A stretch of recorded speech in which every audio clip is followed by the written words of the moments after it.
So the day has finally come. You, Me, and Tuscany is out in theaters. And I recall seeing this trailer a while back because they've been marketing this movie for, it feels like over a year, and being very excited about the movie. As you know, or you may not know, but I am a rom-com girly. I actually am a writer and a filmmaker, and I make romantic comedies about Black women finding their happily ever afters, which everyone can enjoy.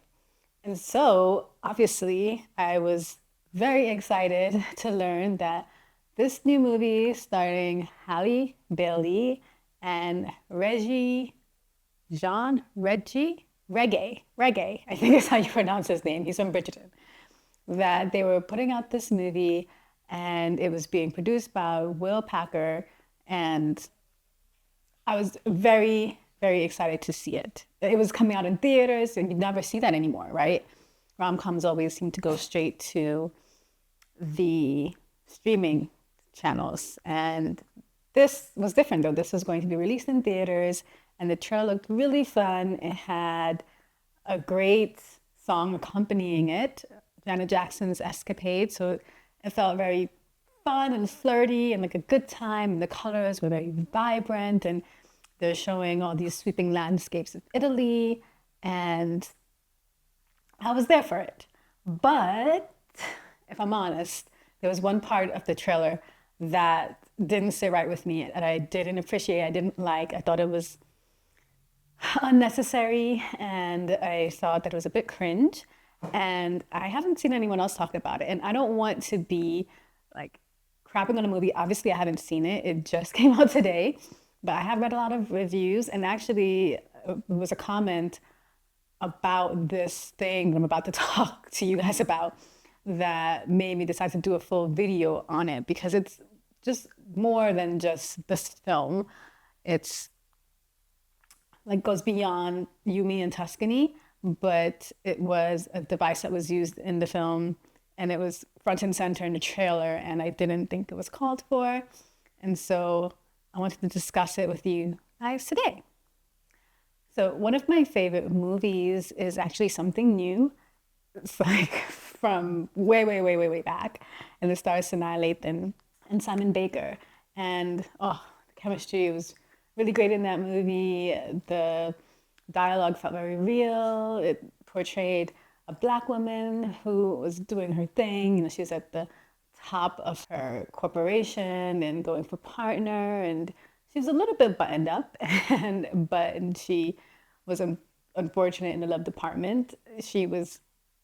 We've seen this a lot, right? Most recently with relationship goals with Method Man and Kelly Rowland, she had like the ideal Black man image in her head, this list of what her ideal partner had to possess these qualities. And it was a great movie. I loved it. But one part in that movie also was annoying. And it was the part where they go to this comedy club, and I believe Simone is a comedian, and she comes on this set where she's talking about all these like very highly charged racial jokes, and they were all making fun of white people. And Simon's in the crowd, and he looks very, very uncomfortable. And then later on, Simone joins them at a table, and she's like, "Oh, I see you brought your nightlight." Y'all brought your nightlight with you, huh? Girl, either you get your swirl on or you got your probation officer with you. And that was in the trailer, I believe. And that film was specifically about Kenya, who's Sanaa Lathan's character, overcoming all of her like discomfort with dating outside of her race and letting go of this ideal Black man image that she had in mind, and her friends coming around, her family coming around. And so I get why it's there. You know, you are supposed to feel uncomfortable, right? They're kind of exploring something that you would possibly encounter if you're new to dating outside of your race and the people around you aren't as comfortable with it. And there are people like that in the Black community who will make these quips and try to make jokes, and it's at the expense of the white person. And it's not very funny usually, at least in my opinion. Are you sneaking off to the OC? You ought to feel real blessed that you even invited to this Negro spiritual. Are you skiing the slopes? But you see why that was there, right? It's like that's what the film was about, was exploring this theme. But in You, Me, and Tuscany, right off the bat in the trailer, we have Halle Bailey's best friend is like, you hooked up with the white boy. So some random rich spicy white boy. I'm not there. And then Halle is like, he's Italian. And then later on in the trailer, Okay, you pretended to be the white Italian man's fiance, but ended up catching feelings for the black Italian cousin brother? and it just felt so odd. And I was like, why is this here in the trailer? It's not funny, at least to me. I think it could be seen as offensive, or even if it's not offensive, it's like you're alienating this subset of people who probably would be happy to watch your film, but you're kind of messaging that this film is not for you. And I think it's done in an attempt to make it more urbanized, like, but interestingly enough, this film was written by two white people, and I don't know if that was originally in the script. I don't know if that was their attempt at trying to speak the way they think black people speak, or if the script was punched up. And there's usually scripts, they get punched up where you add jokes, and especially in a rom-com where it's romantic and comedic. And so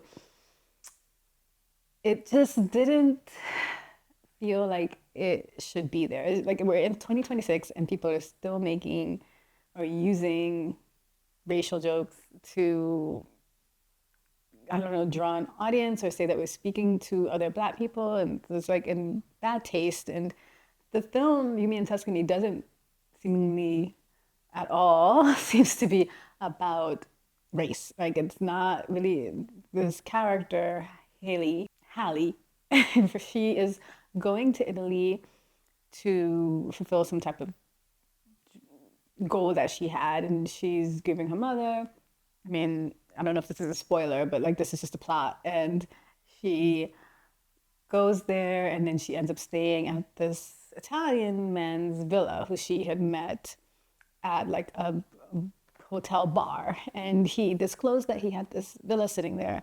And so she goes there not with the intention of squatting, but because she can't get a room anywhere in this villa because there's this very popular festival on, she decides to go and stay in the villa, his villa. And then she's found the next morning by Matteo's mother and grandmother, I believe, and then she has to lie and say that she's his fiance so that she doesn't get into trouble, and hilarity ensues. And it's a cute little premise and everything, but like, it's not about the clash between like Black American culture and Italian culture, or the family having to accept that she's Black or anything like that, right? So I don't really know why it's there. And it's like just so blatantly, it's like right there.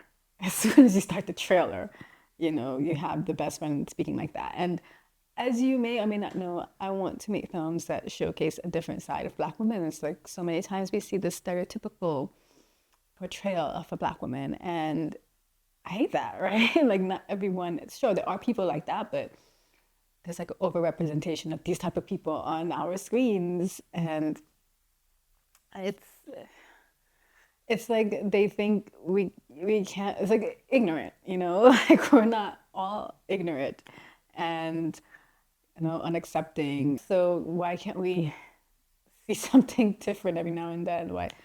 And I don't think that the best friend character is supposed to be portrayed as like ghetto or anything like that.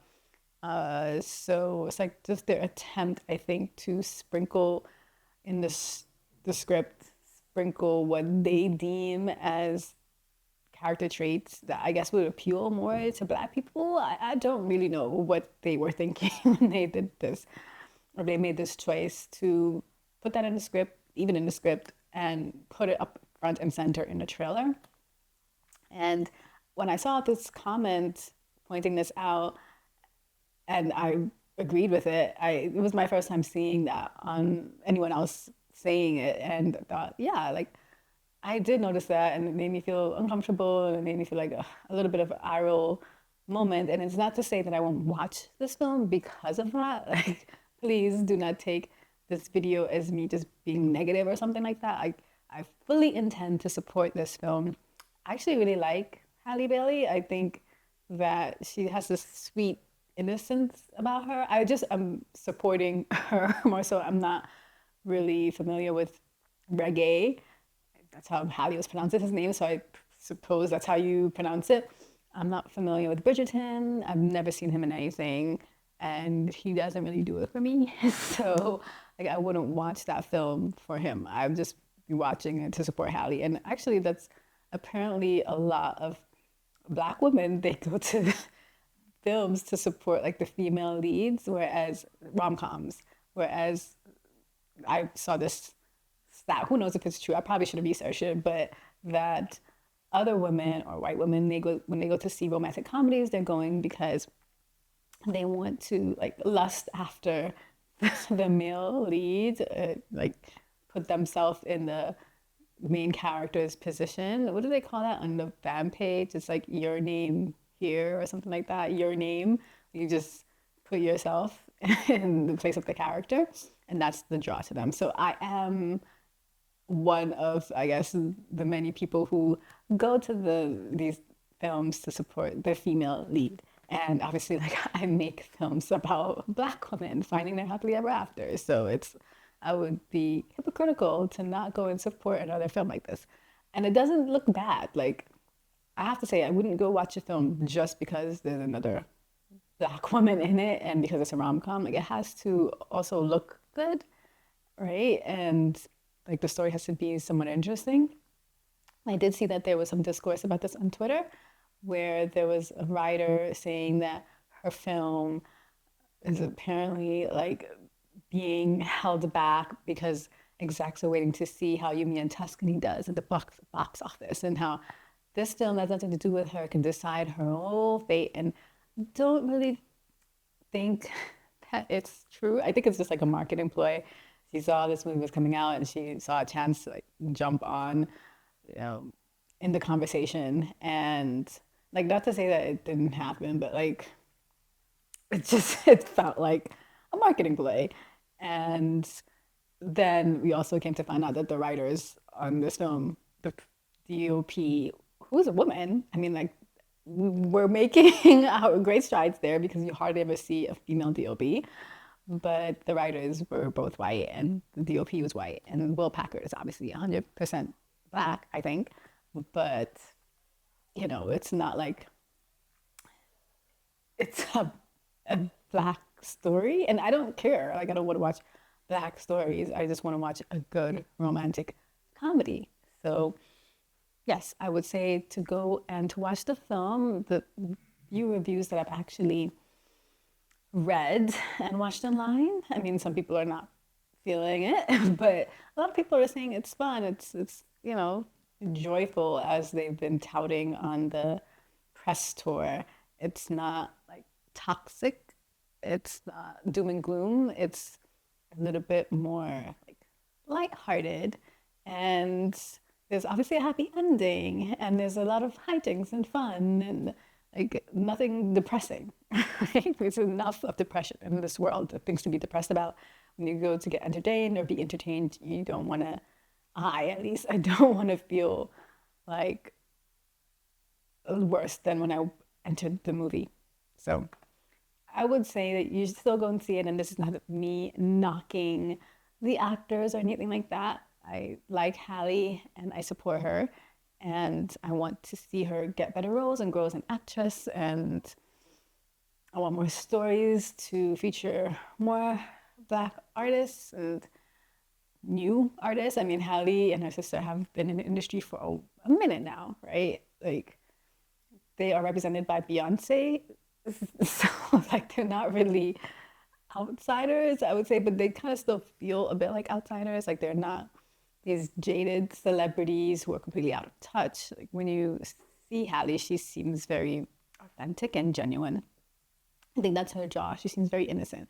It could be to the film's detriment because a lot of people have been saying that she looks a lot younger than Red Gay, and like that there's not much chemistry there, and the age gap could be a reason why. But yeah, that's my thought on that. And it's another weird thing that I saw happen. Like this is just a sidebar. People were saying that they've seen this movie before and that it was out on Amazon or something like that in Canada, and that they released it, and then like now there's no trace of it anywhere. And people are like, am I going crazy? I definitely saw this entire movie before. So I want to know because I was looking into that and I didn't find much. Like I found a thread, but like no one else is talking about it. Are you one of those people who have seen this movie on Amazon in Canada? And I wonder like what the deal was behind that, if it's true, why they released it on streaming and then decided to give it a theatrical run. And I would like to know like how that worked. But yeah, I just to go back to my original point of making this video, I really hope that we can evolve past the jokes at other races and people's expense. I mean, like, I have to say that I'm super sensitive or anything. It's just, why are you alienating people who might potentially want to watch this film? Why are you, like, in an attempt to be more black coded, urbanized, or whatever urban means? Like, we know what it means, like that code word is for, but I don't think you have to stoop to that. And I just didn't find it funny, and I'm interested to know what you think. Did that even was that even a blip on your radar? Did you even notice that? Or did you find it funny? I know that they had two black women, and they also are featured in the trailer, and they're like, oh, you can eat, pray, love me, and that's obviously an attempt at getting a laugh, but and so was the line with the friend, that was like she said something like that, was some Shonda Rhimes-ish when she's talking about the mess. And it's supposed to be meta because Reggie, I was going to say Reggie, but it's Reggae. He was in Bridgerton, and that's a Shonda Rhimes production, so they're being a little bit meta. It's so extra. I don't want to be the police, like the respectability police or anything like that. It's just, I don't know why that always stands out to me. I don't know if there's a thing of, you always not have to be the model black person, because I don't believe that, but it's just, why are we always seeing that image of us? Like, why? And, I guess it's a fair point to say that Hallie is nothing like that. She seems very reserved and like a respectable young woman. Very polite, We don't know if that's an act. People like she's the quintessential princess, and even Reggae says she went to the Beyonce nose finishing school or something like that, because the way she's always acting, and we don't know if that's an act or if that's just who she is. To me, it seems like that's just her personality, She's a little bit more reserved and maybe subconscious, and I think as she grows as an actress and is more in the spotlight, that may change. Remember Olandria, how shy she was at first, and now you see her as like a totally different woman. And so that may be the case for Hallie. But yeah, she's a big draw, and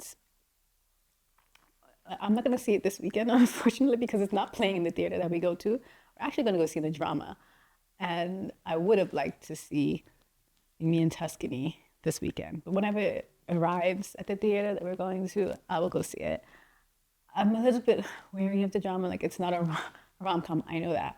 And so now it's like everywhere there is such a thing as overexposure. You kind of get fatigue, and you just see the same people over and over again. I see Alondra all over my feed, and I still love her and support her, but I don't engage with those posts.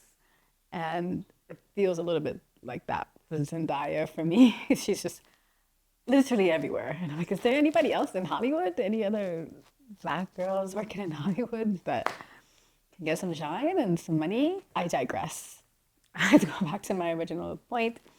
Let me know what you think of this topic in the comment section. If you are planning to go and watch Yumi and Tuscany, and like if this the joke, turned you off, if you noticed it or not, and if you see it in other films, like what other films? I can't really think of. I don't watch a lot of these films that are trying to like relate to us by pandering. Not to say again, I've already said it a billion times, but like I guess the audience that they're trying to relate to isn't me. So I don't really watch them. But I know that there are a lot of films that they do this. And if the roles were reversed, if I were to see a film where in the trailer someone's like, oh, you fell in love with that black girl, oh, the Jamaican black girl, because it's not really said in like a positive way. It's said in a bit of a negative way, like a judgmental way. And I wouldn't want to see that film. I'd be like, I guess I don't want to see a film when they're making fun of me the entire film. And I don't think they're doing that in Yumi and Tuscany. I don't think it's like a running gag, a joke, and they're offending people. I mean, half of the cast, more than half of the cast, is the Italian people who spend 90% of the movie in Italy with the Italian families. So I don't think that's the case, but it's just them trying to say, oh, it's a black film. It's for you guys. Even though we know the people who made the film.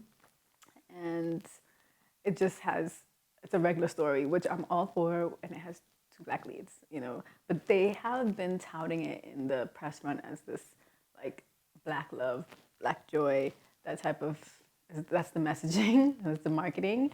And I've seen it just is all over my YouTube page. Like, I've seen them doing the very small interviews with the vloggers and the YouTubers, and now they're doing like the late night talk shows and the morning shows with like millions of viewers. So, and the messaging has remained the same. We're so happy to be making this film, two black leads, and but it doesn't strike me as, it's not like a black movie. It's like a regular movie, and they just cast two black people because they thought they have a fan base, and I think the movie is probably pretty light, like pretty predictable, like nothing. People are comparing it to While You Were Sleeping. I don't think I've ever seen that, but I do believe that maybe it had a little bit more weight to it. Like maybe the writing was subjectively a little bit better. But anyways, I've said all I have to say on that. And let me know if you saw this on Canada, Amazon. Weird. As always, if you want to keep up with me and watch my films, I have made 2 feature films, Trouble-in-Law and Squad Goals. Trouble-in-Law comes out in a couple of months, so very exciting times. And if you want to watch it, head over to sendpretty.com/screenings. Like, follow, you know the drill. My handles will be somewhere on the screen. And if you have seen it, let me know your thoughts on Yumi and Tuscany in the comment section below. Let's chat it up there. I always love to hear your comments. And until the next time, bye.